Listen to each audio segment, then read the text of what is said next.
जैसे सोडियम लिखा है, हमें नहीं पता है कि सोडियम प्लस होता है कि माइनस। परमाणु क्रमांक तो पता है ना, परमाणु क्रमांक कितना होता है इसका 11। इलेक्ट्रॉनिक कॉन्फ़िगरेशन बनेगा 1s2, बोलते जाओ भाई 2s2, 2p6 और 3s1। लास्ट में देखिए बेटा ये s1 आ रहा है कि नहीं आ रहा है, यहां से इसका ऑक्टेट नंबर कंप्लीट हो रहा है कि नहीं, यानी इसको अगर बनाए 2, 8, 1, तो ये एक इलेक्ट्रॉन देखिए बाहर परित्याग कर देगा। क्लियर है? तो जो भी एलिमेंट्स इलेक्ट्रॉन देता है, जो एलिमेंट्स इलेक्ट्रॉन देता है उसके ऊपर बेटा लगाया जाता है पॉजिटिव। क्या लगाया जाता है? और जो भी एलिमेंट्स इलेक्ट्रॉन लेता है उसके ऊपर लगाया जाता है नेगेटिव। इतना क्लियर हो गया? जितना इलेक्ट्रॉन वो देगा उतने उसमें प्लस आ जाएंगे, जितना वो लेगा उतने उसमें। यहाँ से बताइए सोडियम कितना दे रहा है? 1, तो हमेशा सोडियम के ऊपर कितना प्लस आएगा बेटा? 1। इसको पढ़ा जाता है सोडियम परमाणु, इसको पढ़ा जाता है सोडियम आयन। क्या पढ़ा जाता है? या इसी को दूसरी भाषा में सोडियम धनायन बोल सकते हो। क्या बोल सकते हो? अब आज के बाद आप ये कभी कंफ्यूज नहीं होंगे किसमें प्लस लगता है और किसमें माइनस। जैसे सपोज दैट मैंने Cl लिखा, आपको नहीं पता इसमें क्या होगा, इसका 17 होता है कि नहीं, बनाओगे तो पहले 2 फिर 8 और फिर 7 आएगा। 2, 8 और 7, तो ये 7 वाला बेटा 8 बनाना चाहता है कि नहीं चाहता है? 8 बनाने के लिए इसको कितने की रिक्वायरमेंट है? 1, यानी 1 की कमी है। और अगर ये देना चाहे तो 7 इलेक्ट्रॉन दे के काम चला सकता है। तो इसके लिए बताओ 1 लेना आसान है कि 7 देना? हमेशा उसके 2 ट्राइंगल निकाल लिया करो कि देना वाला नजदीक पड़ रहा है कि लेना वाला। जो नजदीक पड़े बस उसी को डन कर दिया करो। समझ में आया? जो नजदीक पड़े उसी को डन कर दिया करो। तो यहाँ देखिएगा 7 इसके देने की संभावना है, 1 लेने की संभावना। नजदीक कौन पड़ रहा है? ये वाला डिलीट कर दिया जाए। अगर ये ले रहा है तो इसके ऊपर क्या आएगा? माइनस। क्या आएगा?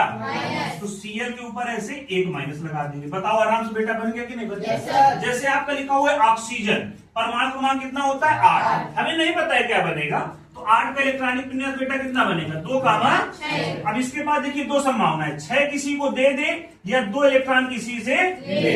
तो यहाँ कौन सा नजदीक पड़ रहा है? 2 लेना, ये हट जाएगा हमारा। तो अगर ये 2 लेगा तो इसके ऊपर बेटा कितना निगेटिव चार्ज? समझ में बात आई कि नहीं है? इसी तरीके जैसे मान लो आपका बेटा कैल्शियम लिखा हुआ है, कैल्शियम का कितना होता है? 20।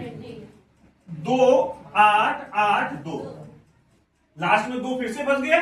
6 ले या फिर 2 दे दे, तो 2 देने वाली संभावना आ रही कि नहीं आ रही? यहाँ से Ca के ऊपर बेटा कितना पॉजिटिव आ जाता है? डबल। कितना आ जाता है? Double positive. इसी तरीके से अगर आपका बेटा लिख दिया जाए हीलियम, क्या लिख दिया जाए? परमाणु क्रमांक कितना होता है? 2। इलेक्ट्रॉनिक विन्यास कितना बनेगा? 2। अब देखिए ये 2 वाला तो 2 ही बनना चाहेगा ना तो 3 बनना चाहेगा ना तो 8 बनना चाहेगा। इसमें इलेक्ट्रॉन लेने की संभावना कितनी है? 0, और देने की संभावना 0। इसको बेटा बोला जाता है अक्रिय तत्व। क्या बोला जाता है? अक्रिय तत्व किसे कहते हैं जानते हो? जो किसी से ना तो इलेक्ट्रॉन लेते हैं और ना ही किसी को इलेक्ट्रॉन देते हैं, उनको क्या बोला जाता है? इन तत्वों की ऑक्सीकरण संख्या होती है 0। क्या होती है? संयोजकता भी होती है 0। क्या होती है? इसीलिए जब ये इलेक्ट्रॉन ना लेंगे ना इलेक्ट्रॉन देंगे तो कभी भी ये किसी भी क्रिया में पार्टिसिपेट नहीं करते। पार्टिसिपेट तभी इनको बोला जाता है अक्रिय तत्व। क्या बोला जाता है? अक्रिय मतलब जो क्रिया ना करे, जो क्रिया ना करे। बात समझ में आ गई कि नहीं आ गई? इसी तरह में अगर हम आगे चले तो आपका जैसे बेटा हीलियम हो जाता है परमाणु क्रमांक 2, नियान हो जाता है परमाणु क्रमांक 10, आर्गन हो जाता है परमाणु क्रमांक 18। इसी तरीके से पूरी हमारी टेबल चली जाती है जो अक्रिय तत्वों की होती है। इनका स्टेप पूरा होने के कारण, क्या पूरा होने के कारण? ये किसी से ना तो इलेक्ट्रॉन लेते हैं ना इलेक्ट्रॉन देते हैं, इसीलिए इनको क्या कहा जाता है? अक्रिय तत्व। क्या कहा जाता है? इतना समझ में आया? अब अगर कोई एलिमेंट्स दिया हो तो आप लोग उसका प्लस और माइनस निकाल लोगे कि नहीं निकाल लोगे? क्लियर है? और जैसे आपने उसका प्लस माइनस निकाल लिया तो उसी प्लस माइनस से अगला स्टेप हमारा क्या आता है? सूत्र। क्या आता है? आप सूत्र बनाना आसानी से सीख जाओगे। अब देखना सूत्र बनाना आपको कितना आसानी से सिखाते हैं।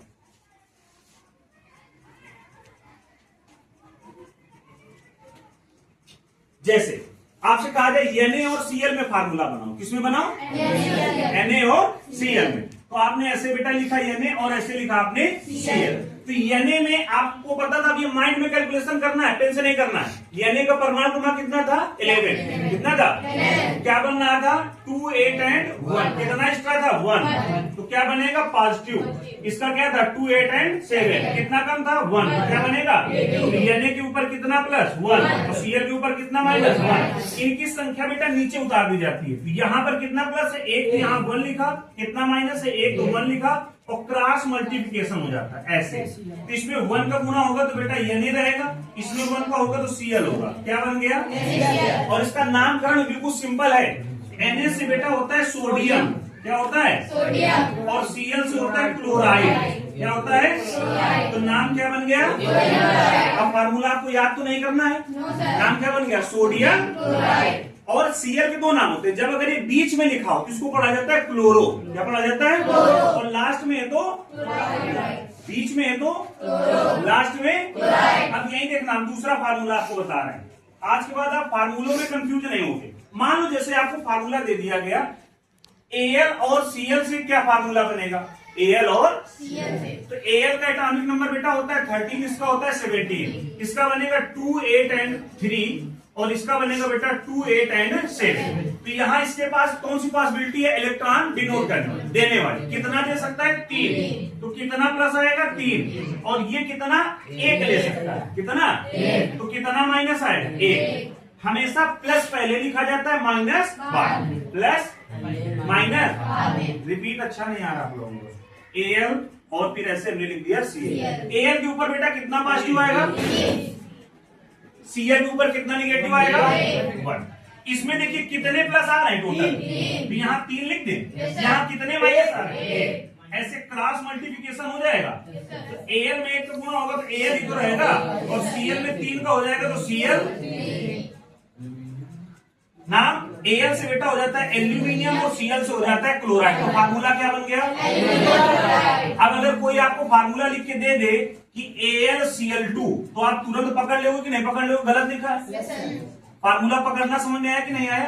अब जैसे अगला फार्मूला आपको बता रहे हैं, मान लो आपको फार्मूला दे दिया जाए Mg और Cl से दे दे, तो किससे दे दिया जाए, हमें नहीं बना है, हमें पता ही नहीं कि MgCl बनेगा कि MgCl2 बनेगा कि MgCl3 बनेगा। सीधा सीधा हमारे दिमाग में एक चीज सबसे पहले क्या होनी चाहिए, इलेक्ट्रॉनिक विन्यास। क्या होना चाहिए, गलत।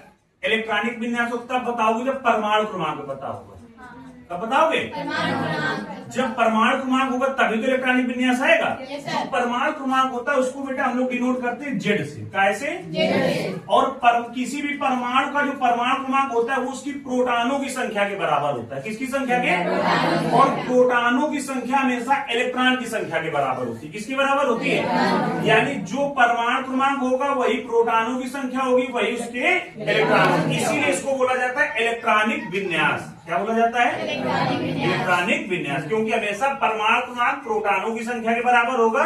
प्रोटॉनों की संख्या किसके बराबर होगा, मैग्नीशियम में बेटा कितने इलेक्ट्रॉन होते हैं, क्लोरीन में तो 12 का अगर हमने बनाया तो क्या बनेगा, इसका ये कितने दे सकता है, कितना प्लस आएगा, ये कितने ले सकता है, कितना माइनस आएगा। Mg ऐसे हमने लिख दिया और Cl लिख दिया, Mg के ऊपर कितना प्लस, Cl के ऊपर यहाँ की संख्या इसकी संख्या, क्रॉस मल्टीप्लिकेशन करा दिया, फार्मूला बेटा क्या बना, मैग्नीशियम Mg। समझ में बेटा है कि नहीं है, कोई डाउट है, चलिए इसी के उसमें हम लोग बेटा आगे चल रहे हैं। जैसे फार्मूला मैंने लिख दिया Al एंड O से रिलेट, थोड़ा आप चेंज करते चले जाएंगे ट्रायंगल। तो Al अब आपके दिमाग में फिक्स है, Al का परमाणु क्रमांक 13 कितना होता है, आप लिखेंगे नहीं, इलेक्ट्रॉनिक विन्यास 2 8, ये कितने डिनोट कर सकता है, कितना प्लस आएगा, तो डायरेक्ट ऐसे 3 प्लस कर दें, कोई दिक्कत, अब डायरेक्ट करेंगे। ऑक्सीजन का बेटा कितना था, कितना बनेगा, कितना ले सकता है, तो जो ले सकता है वही तो माइनस आएगा ना, कितना माइनस आएगा, कितना माइनस लगा दे, इसकी संख्या बेटा कितनी है, इसकी संख्या, ऐसे क्रॉस मल्टीप्लिकेशन करा दिया, फार्मूला क्या बना, क्या बना, समझ में बेटा आया कि नहीं है, कोई डाउट तो नहीं, चले आगे हम लोग, ठीक है। अब आगे जैसे हम लोग चल रहे हैं, मान लो फार्मूला लिखा हुआ है Mg और O से रिलेटेड, किससे, Xg का बेटा कितना होता है? क्या बनेगा? 2 8 2। कितना दे सकता है? कितना प्लस आएगा? ऑक्सीजन का बेटा कितना बनेगा? कितना ले सकता है? कितना माइनस? समझ में बेटा आ रहा है? तो यहां से इसकी संख्या क्या आएगी नीचे? इसकी क्या आएगी? अब क्रॉस मल्टीप्लिकेशन करा दे? नहीं कराओगे आप। क्रॉस मल्टीप्लिकेशन अभी तक आपने देखा हम तब कराते थे जब संख्याएं डिफरेंट होती थी। संख्याएं और जब संख्याएं सेम आ जाए, संख्याएं तो उनको किसी एक ऐसी संख्या से काट देते हैं जिससे दोनों का भाग चला जाए। तो 2 में 2 का भाग जा सकता है, 2 में 2 का भाग जा सकता है, तो 2 एक अन्ना 2 और 2 एक अन्ना 2। तो संख्या क्या बची? 1 और यहाँ क्या बची? 1। तो ऐसे क्रॉस मल्टीप्लिकेशन आपका बेटा हो जाएगा। तो फार्मूला बनेगा MgO। क्या बनेगा? इसको क्या कहोगे? Magnesium oxide. क्या बोलोगे? Magnesium oxide. समझ बेटा बात है कि नहीं है? क्लियर है? आगे चल रहे। देखिए सारा कुछ संभव किसके कारण हो रहा है? इलेक्ट्रॉनिक विन्यास का। किसके कारण? अगर ये टॉपिक आपको नहीं आता है तो फिर ये वाला टॉपिक आपको नहीं आएगा। तो पहले ये टॉपिक कंप्लीट करना है, परमाणु क्रमांक भी याद करना है, फिर आपको जो 2 तत्व दिए जाए, 3 तत्व दिए जाए, उनका इलेक्ट्रॉनिक विन्यास बनाओ, उसके बाद ऑक्सीडेशन नंबर मिलाओ, फिर मैच कर दो, क्रॉस मल्टीप्लिकेशन करा दो, आंसर आपके सामने आ गया। जैसे अब आप यहाँ का फार्मूला आपका बना दिया गया, मान लो Al और N से रिलेटिव। किससे रिलेटिव? N से। Al का बेटा कितना होता है? 13। इसका कितना होता है? 7। इसका बनाओगे क्या बनेगा? 2 8 एंड 3। इसका बनाओगे बेटा क्या बनेगा? 2 एंड 5। इसमें बताओ कितने डिनोट कर सकता है? 3। Al के ऊपर कितना प्लस आ जाएगा? N। इसको भी कितने की रिक्वायरमेंट है? 3। कितने की? ऐसे चेक कर लिया करो, या तो 5 दे और या फिर 3 इससे कौन सी संख्या नजदीक है? ये डिलीट होगा कि नहीं? कभी कंफ्यूजन हो तो हमेशा दोनों स्टेप कर लिया करो, देने वाले और जो संख्या छोटी उसी को टिक कर दिया करो। कोई डाउट? No sir. क्लियर है? यहाँ से 3 रिसीव करेगा, यानी नाइट्रोजन के ऊपर बेटा कितनी संख्या है? 3। इसके नीचे 3। इसके नीचे 3। ये संख्या कट सकती है क्या? कितने से? 3 एक अन्ना 3 एक अन्ना। क्रॉस मल्टीप्लिकेशन करा दे, फार्मूला क्या बन गया? इसका नाम होता है बेटा एल्यूमिनियम नाइट्राइड। क्या नाम होता है? Aluminium nitride. बात बेटा समझ में आई कि नहीं है? क्लियर है? चलिए अब और आगे कुछ फार्मूले में आपको लेके चलते हैं, इसको डिलीट किए देना है। अब कुछ नाम आपको यहां से कंफर्म करने होंगे, याद करने होंगे, जिसे बोलते हैं जैसे 2 नाम होते हैं किसी किसी की। कितने नाम? 2 नाम। जैसे आपको बेटा Fe होता है, Fe में डबल पॉजिटिव भी होता है, Fe में ट्रिपल पॉजिटिव भी होता है। इसको बेटा बोला जाता है फेरस। क्या बोला जाता है? इसको बोला जाता है फेरिक। क्या बोला जाता है? फेरिक। बात समझना हमारी। इसको बोला जाता है फेरस और इसको क्या बोला जाता है? फेरिक। इसी तरीके से बेटा आपका आता है Sn डबल पॉजिटिव, इसको बोला जाता है स्टेनस। क्या बोला जाता है? और Sn अगर 4 पॉजिटिव आ जाए तो इसको बोला जाता है स्टेनिक। क्या बोला जाता है? स्टेनिक। जैसे आ जाए आपका Hg पॉजिटिव, इसको बोला जाता है मरक्यूरस। क्या बोला जाता है? और आ जाए Hg डबल पॉजिटिव, इसको बोला जाता है मरक्यूरिक। क्या बोला जाता है? इसी तरीके से आ जाए बेटा आपका Cu पॉजिटिव, इसको बोला जाता है क्यूप्रस। क्या बोला जाता है? और आ जाए Cu डबल पॉजिटिव, इसको बोला जाता है बेटा क्यूप्रिक। क्या बोला जाता है? अब समझना, एक पॉइंट आपको समझ में आया? जिसमें वैलेंसी कम है, जिसमें वैलेंसी कम है उसको बेटा बोल रहे हैं हम लोग सा से। किससे? और जिसमें अधिक है उसको कैसे बोल रहे हैं? का से। कैसे बोल रहे हैं? का से। जिसमें कम है उसमें सा, जिसमें ज्यादा उसमें का। माइंड में सेट की नहीं सेट? कभी कंफ्यूजन नहीं होगी आपको।